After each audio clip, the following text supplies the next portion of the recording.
to get some new contents from McInnes. Oh, yeah. Have you found that bad boy yet on OnlyFans? No, you also made one? I actually made one. So Jay found out about this. No, I told him. I said to him like age ago, I sent him a message saying, I've used your leg as the cover shot on Mankles. Or I'm using, and he just like laughed. I don't think he thought I was serious. And then he found it on OnlyFans. Wow. And it's just his leg. He's like, that's my leg. What's up, ladies and gentlemen? Welcome back to the McInnes Marketing Minute. Again, you will see Jay is not here. He's left us on our own, but it's a good time to leave us on our own because this one's not going to be complicated. We're actually going to be talking about going back to basics today. There's a lot of advanced strategies, I want to say, and I say advanced loosely because a lot of them are not really good strategies. They're just how to lose, basically. And what people find when they're using these strategies is that they forget the basics. So that's not to say that every strategy is bad. It's just when you're doing a strategy, you need to base it on the fundamentals, aka the basics. So we're going to break down why the basics are important. And this is not an extensive list. This is just a few of the key principles that you need to remember. So price is on there.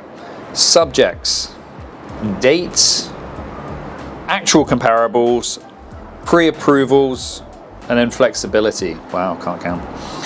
So we're going to start off with price. Price is obviously key. Price is king. So there's a few strategies out there. If you're a seller, I'm sure you've thought sometimes or heard a realtor say, oh, we're going to increase our price to show the market that we're serious. Well, that seems all well and good, but if nobody's actually coming through to look at your property, there's nobody to show that you're being serious. So that doesn't really kind of make sense.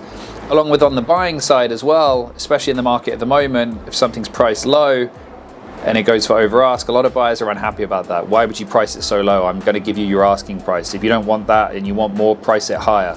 Unfortunately, the market doesn't care because the market isn't individual focused, it is collective focused, and the collective will pay more than the asking price and the market will just continue on.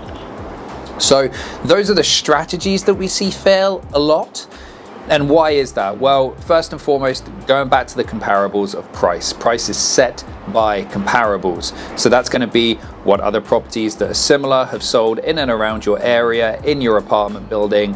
Are they the same size, plus or minus an amount for square footage? Do they have the same view? Do they have the same renovation? Things like that. This is really what's going to be the bulk of your price. And then you can start working on your strategy once you've realized market value.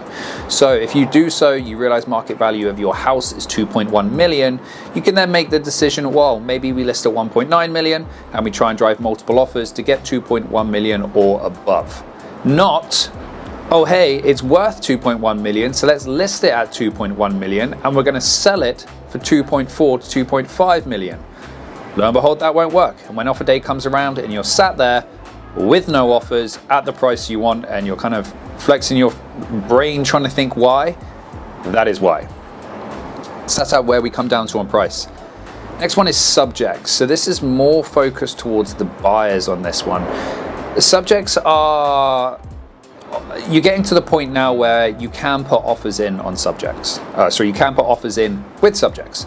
So whether that's subject to financing, subject to an inspection, subject to strata documentation, something like that, you can start putting these things in. But it also helps you to be flexible, which ties into one of the points we'll speak about shortly, on if you can be proactive with those. So if you go in with an offer and it's got less subjects on, it's a lot more proactive. You can do things like a pre-inspection before you put the offer in, especially if they're looking at offers on a certain day.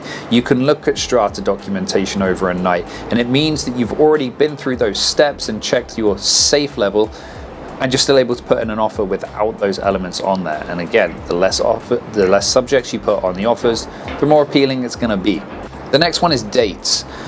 So sellers, are you working with your target market on dates? If you've got a lot, which is pretty much only development potential, then it's likely you're going to have a builder come and buy that lot, assuming all things are lining up for a builder. Now, what happens when a builder buys a property? It's typically not a fast completion. You know, they'll look at a 2 to 3 months completion date, and that completion date, where are we right now? We're August. So that's going to take you to the end of October, something like that. Now, are you really needing a fast completion date? Because you could be working with your target market or you could be working against it. And that's not going to help anyone if you're kind of working against each other.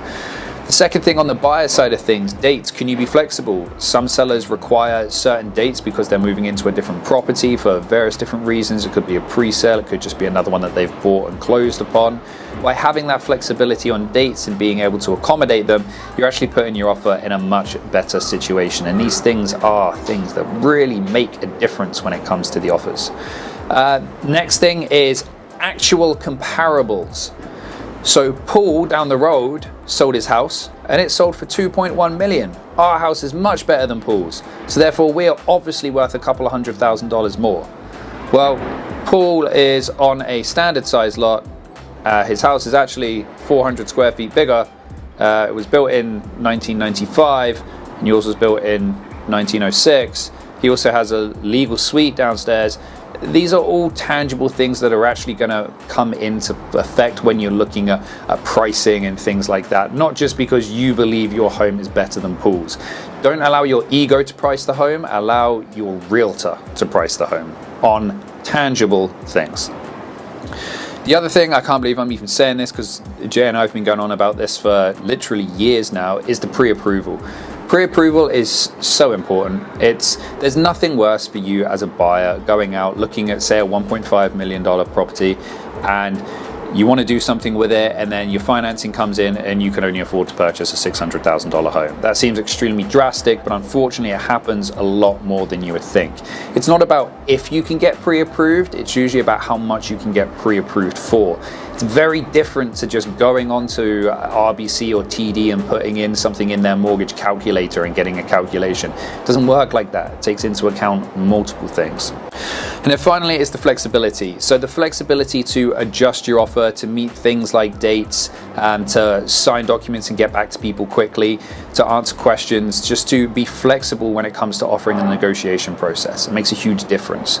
So an example of this, we recently had an offer accepted with a buyer's group. We went in with our offer. Probably about half an hour later, we got a call saying that we're in multiple offers. The agent actually told us the seller's preferred dates. There were a couple of things in the home that they wanted to keep. We had the flexibility to meet those dates. We also had the flexibility to look at documents, etc. beforehand, so we could remove subjects from the offer.